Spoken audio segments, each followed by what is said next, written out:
Hey people, this is a personal day. I'm taking a personal day. As you know, my mother's in the hospital and I take care of my disabled sister.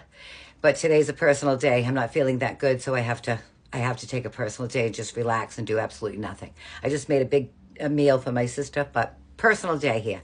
Okay, let me tell you a story. So my girlfriend calls me the other day, one of my closest friends that I've had for years, and she says to me, Susie, and she said, it's like really coming on really strong, and she's saying, I guess she just found out I got a pretty big platform here on TikTok. I guess she never really, she doesn't go on TikTok, so she really never knew. And she's a really hardcore Democrat. And I applaud her. I mean, she does a lot. She works with a lot of poor people.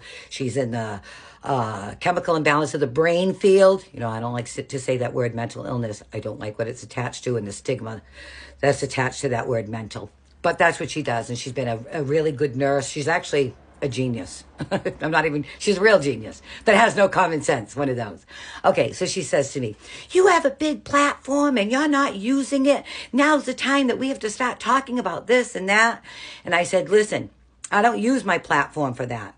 I said, very seldom do I say something political. And it's not because it's going to hurt me or my followers or I'm going to lose followers. It's because my perspective of what I'm seeing is very different as an independent voter. I was a Republican for years. No, Democrat, then Republican. Now I'm an independent voter. And I told her exactly what I'm seeing go down. And the last video I made, that was political. It went viral to you.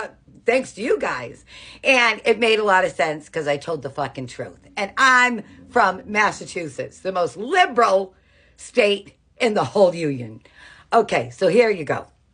Never underestimate the Maga Republican voters, and I'll tell you why. What's happening right now, how people are being affected, especially our veterans of foreign war, work, 26% of them work in federal jobs. Okay, they're losing their jobs. And these are a lot of MAGA supporters, and they know how fucked up that is, and I know how fucked up that is. I also know, having a brain and being at the age that I'm at, 64, that it takes engineer data geniuses to study and go into the system of the federal government and find waste, fraud, all that shit. It doesn't take 4 days. It would take, with the top, most intelligent data engineers, it would take, at the minimum, 3 to 6 months for them to find this kind of abuse and whatever they're trying to